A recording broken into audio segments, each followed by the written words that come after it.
Hello दोस्तों, good morning. Welcome back to my channel. आप सबका स्वागत है मेरे इस चैनल में। तो आप सभी को नवरात्रि की हार्दिक शुभकामनाएं। इस बार नवरात्रि शुरू होंगे 22 सितंबर से लेकर 1 अक्टूबर तक नवरात्रि रहेंगे। जो नवरात्रि हैं वो आश्विन मास की शुक्ल पक्ष की एकम से शुरू होकर नवमी में समाप्त हो जाएंगे। तो 9 दिन तक हमें माता के 9 रूपों की पूजा करते हैं।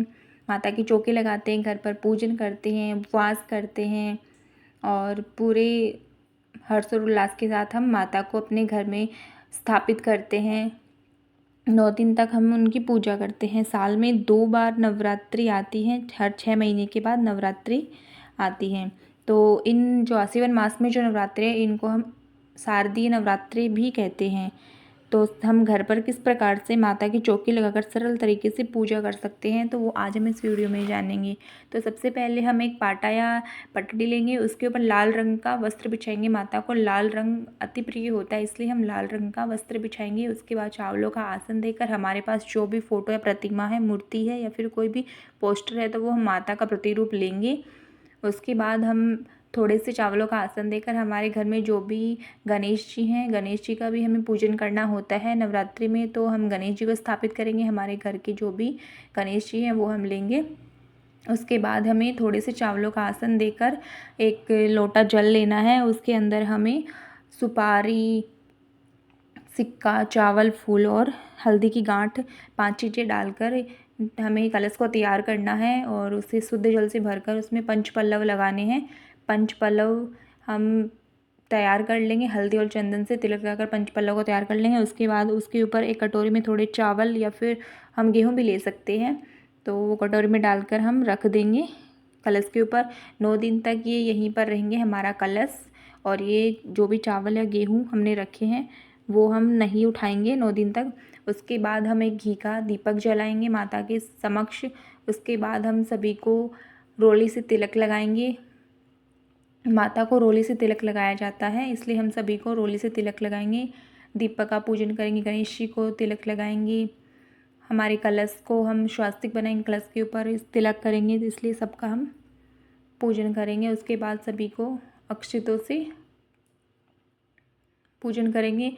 फिर वस्त्र रूपी कलावा अर्पित करेंगे गणपति जी को। हमारे पास जनेऊ या फिर कच्चा सूत, हम कच्चा सूत भी अर्पित करेंगे गणेश जी को। माता को वस्त्र रूपी कलावा अर्पित करेंगे।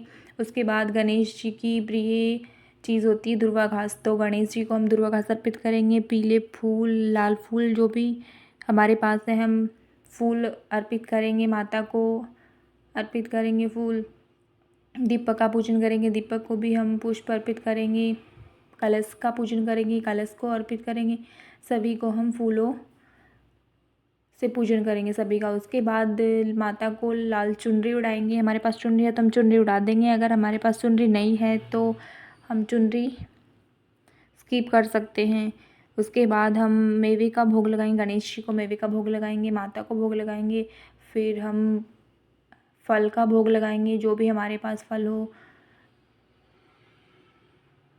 पूजा में रही कमियों के लिए हम दक्षिणा अर्पित करेंगे। दक्षिणा हमें 9 दिन तक नहीं अर्पित करनी है, केवल एक ही दिन अर्पित करनी है। यही हम किसी भी दिन हम दक्षिणा अर्पित कर सकते हैं। उसके बाद हमें माता को भोग लगाना है, तो माँ को पताशे का भोग अति प्रिय होता है। हमारे पास पताशे नहीं है तो मिश्री का भोग लगा सकते हैं, मिठाई का भी भोग लगा सकते हैं।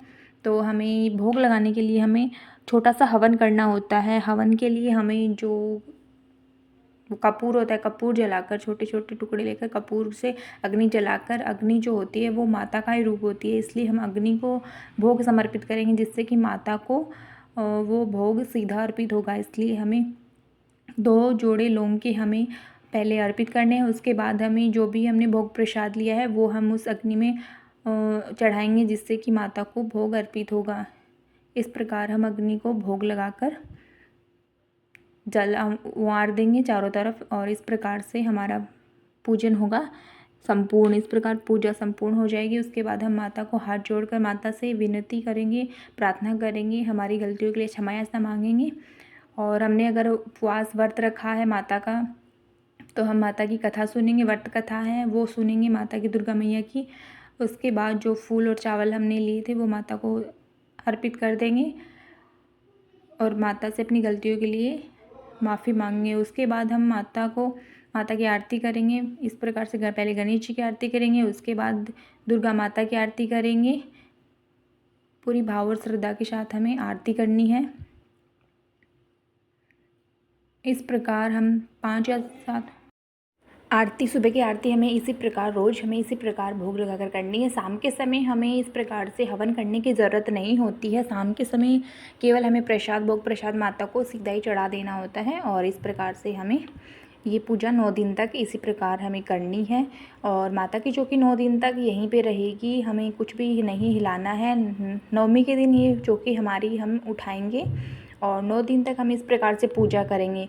ये जो नवरात्रे होते हैं इसमें कुछ महिलाएं होती हैं जो 9 दिन तक उपवास रखती है, कुछ होती हैं जो 9 दिन तक एक समय खाना भोजन ग्रहण करके ये उपवास करती हैं, कुछ होती हैं जो एकम और नवमी के दिन उपवास रखकर इस व्रत को रखती हैं।